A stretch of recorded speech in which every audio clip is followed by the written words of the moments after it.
Hello there. I'd like you to meet three very good friends.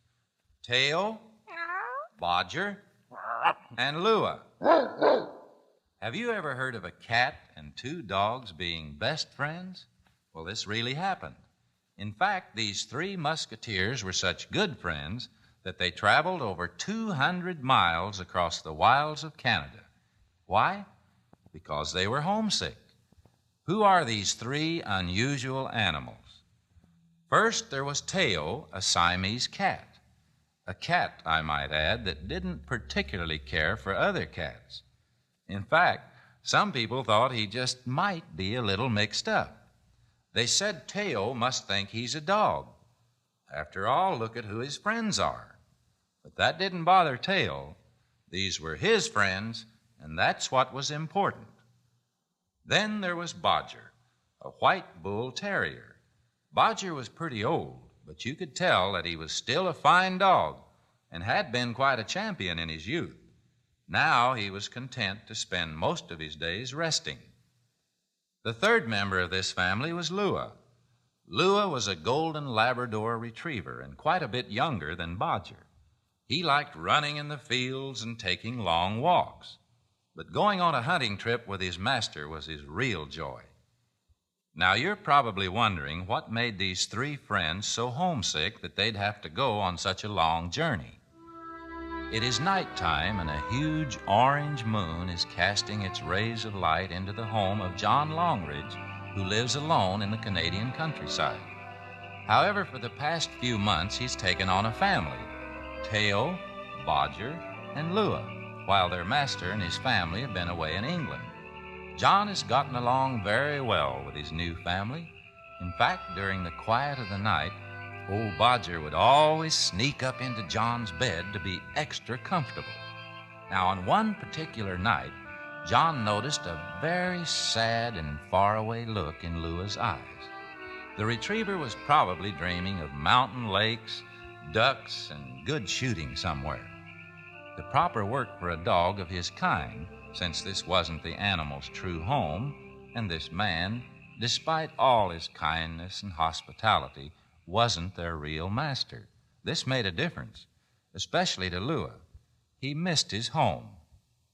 One day, John was getting ready to leave on his annual hunting trip and felt very sorry that he couldn't take his three friends along, especially when he saw them sitting and staring at him with very sad eyes. But he knew that his housekeeper would take good care of him. As he prepared to leave, he walked up and said goodbye, and was quite surprised when Lua lifted his right paw to shake hands. This was the first time he'd ever done that. So, with a sad but fond farewell, John Longridge drove off on his hunting trip.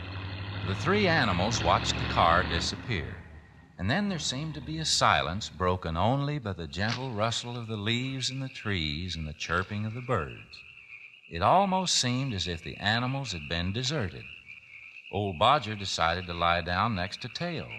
Tail began his usual early morning washing and grooming, but Lua kept looking off toward the west with the same sad look in his eyes. Suddenly, the silence was broken by the sounds of wild geese flying across the sky towards home. Lua understood this, since the homing instinct was also very strong in him. He started to walk down the road.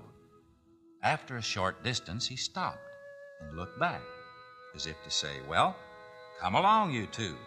We have quite a distance to travel." Tail and Bodger looked at each other to see what the other one would do. Finally, Tail went back to his washing.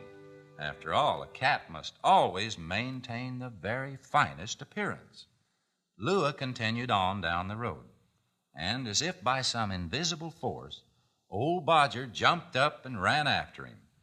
They turned around a corner and were out of sight. Tail still hadn't been paying too much attention, but all of a sudden, he looked up, and everyone was gone. He let out a little meow, as if to say, "Where'd everybody go?" And off he went to catch his friends. And there they were, right around the corner, sitting and waiting for him. You see, among these three, there was a strong bond of friendship. And wherever one would go, the others would always follow. And so it was, the three animals set out for home. They didn't know it was 200 miles away. All they knew is that it was somewhere to the west. And so, to the west they would go, following the sun across some of the roughest forests and mountains of Canada. The incredible journey had begun.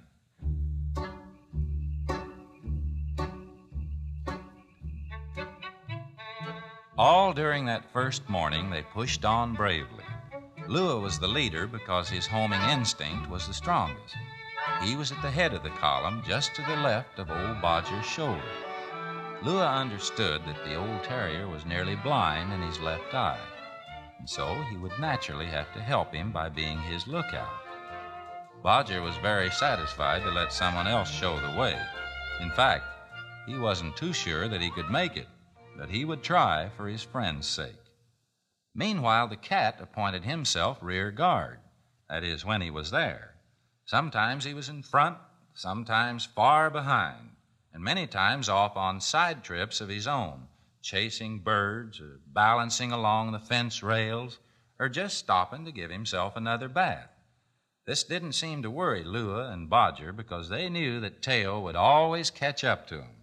Whenever Teo returned from these side trips, he gave a great big meow as if to say, "I'm back," and then go right up to Bodger and nuzzle against him as a greeting. Bodger was happy to welcome Teo back and would lick him in the face. They didn't always stay on the main road. You see, Lua figured it might be wise to avoid humans. After all, they would only cause unnecessary delays and might even try to stop them. Along about noon of the first day, the three travelers started to get thirsty. They had been walking for a long time. Even Lua could use a drink of water. Finally, they came across a nice, clear running brook, and by mutual consent, decided it was time to stop for a little refreshment. After a few quick sips, Lua was ready to travel again. His friends, however, were not of the same mind. Old Bodger had found a nice resting place in the shade. And once again, Teo was giving himself a bath. Now, even though Lua was in a hurry to move on, he knew that Bodger needed the rest. So he must be patient and wait. Bodger knew that his friend was in a hurry, so he only took a short nap. Then he had one more soaking of his sore and tired feet. The cool water was such a relief to him. Once again, the three travelers were on their way. The trail ran high over the crest of the hill, and from the top, they could see the forest before them spread with all colors of the rainbow. Red maple trees, yellow poplars, and here and there, purple clusters of mountain ashberries were set against the dark, rich green of spruce and pine trees. The progress of their journey was getting slower and slower, because old Bodger was just too tired. As the sun began to sink in the west, Lua figured that they should find a place to rest for the night. In the morning, he hoped that Bodger would be ready to continue. They soon found a nice cluster of leaves for a bed. Teo and Lua sensed that their friend was cold, so the two of them snuggled up close to him for the night. They really didn't get much sleep, but took turns guarding their tired friend from any intruders of the night. The next morning, the old dog found his friends gone. They must be after food, he thought. He was thirsty and struggled to his feet. On the way to a nearby pond, he saw Teo just finishing a breakfast, but leaving none for him. Now, Teo wasn't being selfish. He just figured everyone else could catch food the same as he. For you see, the cat was a natural hunter. Now, Lua would have to be on the point of starvation before he would kill for food, because as a retriever, his natural instinct was to save and return a wounded animal to his master. And old Bodger, of course, was too weak to do any hunting. So once again, the three companions started on their long journey, except this morning there were two very hungry dogs and one satisfied cat. By the afternoon of the third day, the old dog's strength had just about been used up. He was now at the point where he could barely walk. Bodger felt very bad about walking so slow, but try as he would, he couldn't move any faster. He was close to the point of collapse. Only sheer determination was keeping him on his feet. Teo noticed this and stopped running off on side excursions. He now walked very close to his friend to let him know that he understood. Finally, Bodger couldn't take it any longer and completely collapsed. His legs simply folded up under him. Poor Bodger was just too tired to do any more traveling for a while. He looked up at his friends as if to say, "I'm sorry, but I just can't move." The cat and dog sat down next to their pal to wait for him to get better. After quite a while, they both began to get hungry and set off in their own separate ways to try and find food. Old Bodger was still lying motionless and becoming a celebrity. From the safety of the trees, squirrels and other small animals of the forest were silently watching this strange creature. Here was an animal they'd never seen before. The shadows began getting longer as the sun was setting once again. The evening wind began sighing in the trees, and the stillness of the evening was overtaking the area. Suddenly, there was a sound of a heavy body pushing through the underbrush and cracking dry branches as it moved along. Then, there were two pairs of black, beady eyes staring through the bushes. The other animals began to scurry as these inquisitive visitors appeared. Two baby bear cubs had also sensed the presence of a stranger and decided to investigate. They made all kinds of noise as they ran up to play with old Bodger, the stranger. Right away, these two unwelcome visitors made quite a fuss and began jumping around him and licking his face. Bodger just ignored them. Finally, the two bears gave up and began wrestling with themselves. Well, now, when bears play, they make a lot of noise. And soon their mother arrived in great alarm to find out what was the matter. She was a big, black mountain bear, and all she thought was that her babies were in danger. And since Bodger was the only one around, he must be the villain. Immediately, she stood towering up on her hind legs, ready to strike the poor, defenseless dog. And then, who should arrive but Teo with dinner for his friend? He dropped his catch, and his hair bristled up along his back and clear out to his tail. As far as he was concerned, no one was going to harm his friend. Teo immediately charged at the bear. The mother bear became confused by the recklessness of this strange little creature that kept jumping at her. Teo was soon joined by Lua, who kept barking and barking. Well, this was enough, thought the mother bear. Not one, but two rather unusual animals were attacking her in a way she was not used to. The only sensible thing to do would be to leave. So she did. Teo and Lua had faced almost instant death just thinking of the safety of their friend. Once the bear was out of the way, Teo resumed his mission, which was to present Bodger with a rabbit he had caught. The food soon helped to revive old Bodger, and he was able to walk over to some shade and rest. As he laid down, his grateful eyes looked up at his companions, and he wagged his tail as if to say, "Thank you." During the next few days of travel, things seemed to go smoothly for the three companions. They kept walking in orderly formation down country lanes, alongside mountain streams, and through wooded forests. Their only real problem was food. Neither Bodger nor Lua had ever had any experience at hunting, so it was Teo to the rescue. He would go chasing across the fields and bring back food for his hungry friends. Teo also became quite a fisherman. His two pals enjoyed watching him stalk the streams and then swiftly scoop a trout from the water. This was really great fun. Now, after making a catch, Teo would casually carry the fish to one of his friends, drop it at his feet, look at the other one, and seem to say, "Be patient, I'll bring you one in a minute." Still, things would get scarce at times. Besides, they need a lot more to eat than just fish. Well, the opportunity came one very quiet and dark night as they approached the outskirts of a lumber camp. Everything seemed very inviting to Bodger, who had spied a garbage can with the lid half off. Oh, the smell of cooked food was just too good to resist, and he wasn't about to object to a free meal. Lua wasn't that sure of things and tried to keep Bodger back, but it was too late, and crash went the garbage can. At just about the same time, there was the sharp crack of the rifle, and the bullet bounced off the can. This gave old Bodger quite a start. He was so surprised he could hardly move, but a second shot changed his mind awfully fast. He quickly grabbed the bone, and off he went, with bullets zinging past on either side. He was a little embarrassed about the whole thing, but at least he had his bone.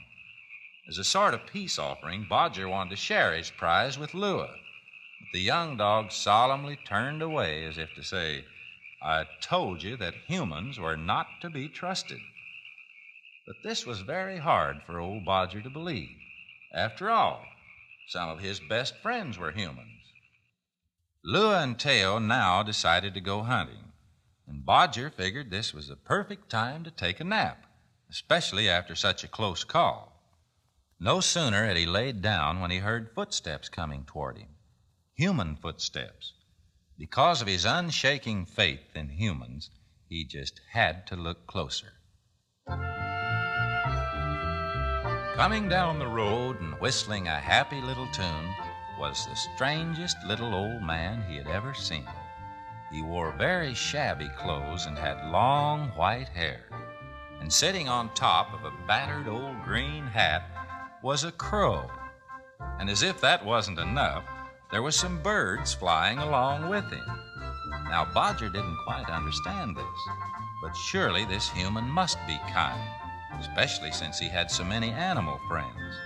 The old man tipped his hat as he passed by and went merrily on his way. Bodger had to investigate this strange human. Besides, it could even mean a free meal. Teo fell into step two, but he was more interested in that crow. Poor Lua, all he could think was that he'd better tag along to see that his friends don't get into more trouble. He kept a safe distance behind the group, though. He still didn't want much to do with humans and was very suspicious. Bodger didn't even notice that Lua had returned with a nice rabbit to share. Soon they arrived at the old man's cabin and were invited in. But before going in, Lua decided to hide his rabbit just to be safe. Once inside, they smelled the wonderful aroma of beef stew. Why, this was too good to be true. The old man set additional plates at the table, sat down to eat, and invited his three guests to sit down also. Well, since they were three very well-trained animals, at the command of sit, they sat on the floor rather than at the chairs he had placed for them. When the old man noticed that his guests hadn't joined him at the table, he figured they weren't hungry and ate their food also. The three friends just sat there looking very hungry. They were just too polite to come up to the table. As soon as he was through, the old man escorted his guests out and told them to be sure and drop back again sometime. Well, thought Lua, that's enough of that. And was he ever glad that he had saved his rabbit? During their trip, the three travelers had faced many difficulties, climbing the rugged mountains, walking across high, narrow bridges, and being attacked by bears. But what faced them now was going to be a real problem. They stood in front of a wide and deep river. This was not a stream the little party could walk through. This was one they would have to swim. Well, this was quite all right with Lua, since he was a water dog, and he jumped right in and headed for the other side. Once there, he turned around to look at his friends. And there they were, sitting on the bank, not ready to budge. Neither of them were very fond of water, especially Teo. In fact, any time he would get just a little drop on him, it was cause for alarm. Lua kept swimming back and forth to try to coax his friends across. Finally, after a lot of trouble, Bodger jumped in and made it to the other side. There was still the problem of Teo. He was ready to fight bears anytime, but getting wet was something else. No matter how hard Lua and Bodger tried, Teo would not move. He just sat there and meowed. Tail wanted to get across, but how would he manage without getting wet? He started walking along the side of the river, and the two dogs followed him from the other side. Finally, they found the answer. Tail won after all. There was a nice beaver dam that he could conveniently walk across. He started stepping lightly from branch to branch. The two dogs kept barking encouragement to him. And then it happened. The whole dam fell apart, and Tail was thrown into the rushing river. Poor Tail would swim and then get knocked under the water by some of the branches. Lua jumped in the river right away and started swimming as fast as he could to save his friend. But it was no use. The rapids caught Tail and hurled him further down the river. Exhausted, Lua returned to the place where old Bodger was waiting. He tried very hard to console his old friend because he knew how much he liked Tail. The two of them sat by the river bank for many hours, hoping against hope that their friend would return and meow a greeting. They kept their vigil by the raging waters, but there was no Tail. Lua knew there was no hope and urged faithful Bodger to continue the journey. Bodger took one last look at the river, gave a cry of grief to the night sky overhead to let the world know of his loneliness, and then reluctantly followed his friend. You've heard of a cat having 9 lives. Well, Tail was surely one of them, because due to the help of a little girl and her father, he was rescued. The little girl dried him off, fed him, and he slept at the foot of her bed that night. She was very happy at having a pet of her own. Tail liked the little girl very much, too, and could have been quite content to stay there. But that night, as he looked out the window toward the trees and hills in the distance, he knew that he must return to his friends. So, with a last fond look at the little girl, he leaped to the ground below and ran toward the river. Now, with his speed, Tail knew he would soon find his friends. Because of his grace and ability, he was quite at home in the wilderness. Many times he was able to watch the creatures of the forest without them having the slightest suspicion. Tail saw fawns grazing, chipmunks playing tag in the trees, and elk drinking out of a cool mountain stream. Without his noisy companions along, the cat saw everything and was seen by none. In fact, once a whole family of skunks paraded right by him. He drifted through the forest like a shadow. He observed a fox stalking his prey, and from a safe position in a tree, he saw a wolf walking along the trail below. Another time, he saw a beaver family constructing a dam. Tail felt like telling them to make better dams so other unsuspecting animals wouldn't fall in the river the way he had. As he went deeper and deeper into the forest, the cat began to feel uneasy. He had a strange feeling that he was being followed by something evil. But every time he turned around, there was nothing in sight. All he would see would be soft green ferns, some wild berry bushes, and the swaying trees. Everything looked peaceful and calm. Tail still felt uncomfortable. All of a sudden, he ran real fast, stopped, looked around. He was right, and evil it was.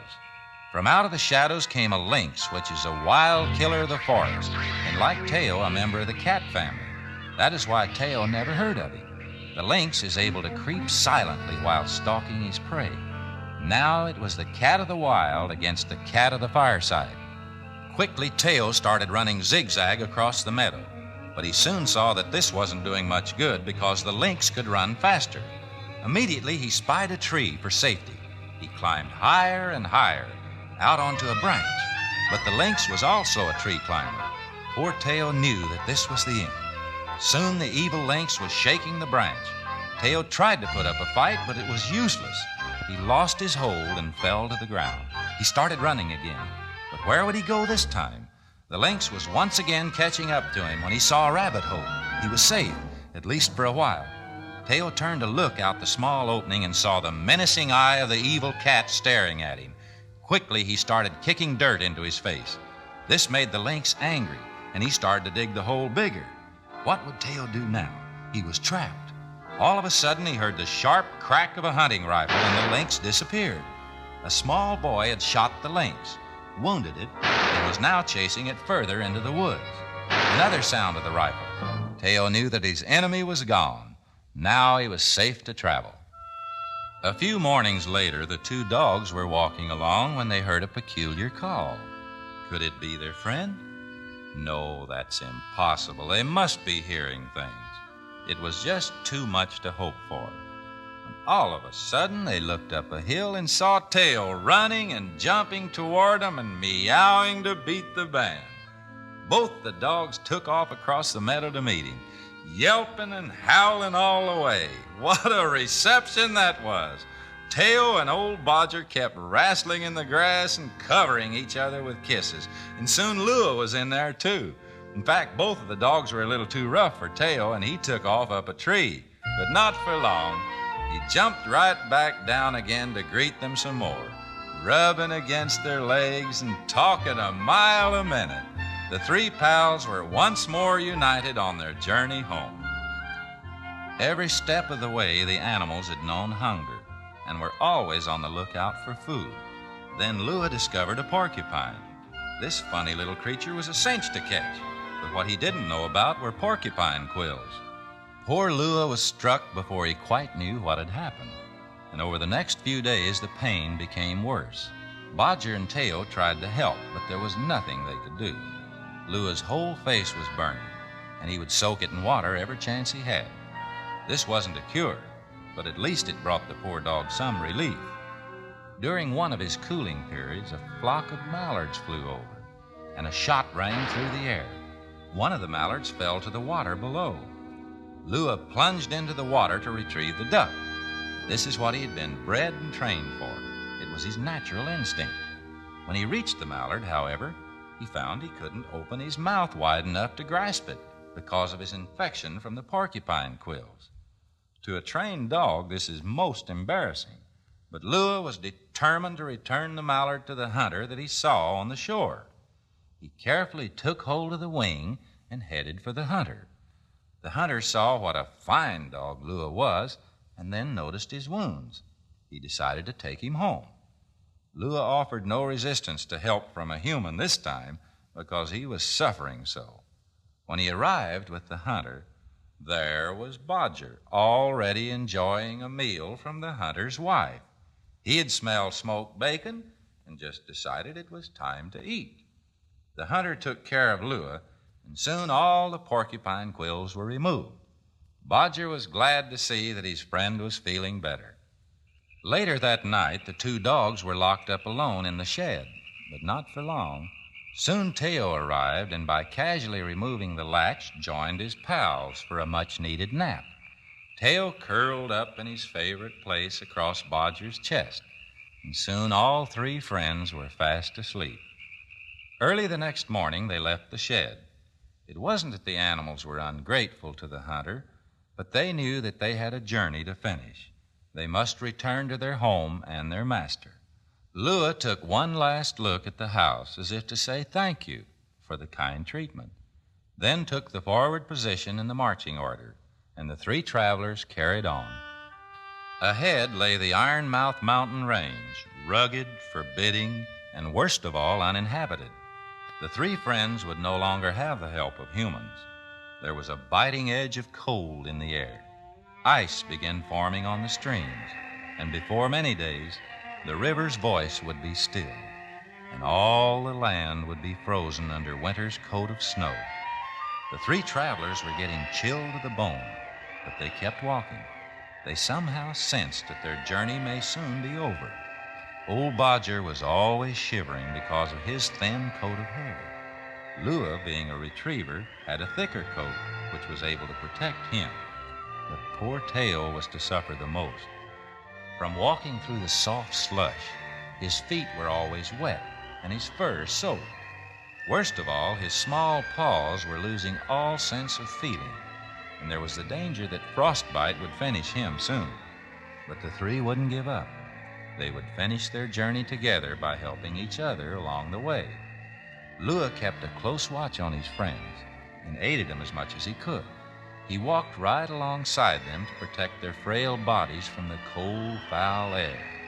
In this way, the three managed to make it over the cold, forbidding mountains, all huddled together to keep each other warm.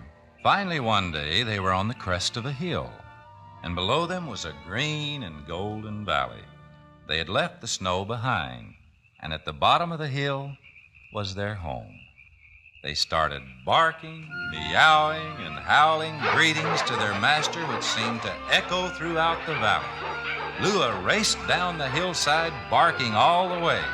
Blades of grass were whipping by his face, but all he could see was his master running towards him and waving a greeting. Teo wasn't very far behind. Lua and his master met and started rolling and laughing in the grass, with Teo joining them. Soon they slowed down, and Lua's master looked very sad, as if he knew that old Bodger had not been able to complete the journey. Then he heard a muffled bark up the hillside, and there was old Bodger hobbling down the hill. Teo and Lua ran back to meet him, and the three marched down the hill. Three friends would end their journey together, just like they had started it. Three friends that had crossed 200 miles of the roughest and wildest Canadian countryside against all the odds and dangers of nature. Indeed, an incredible journey.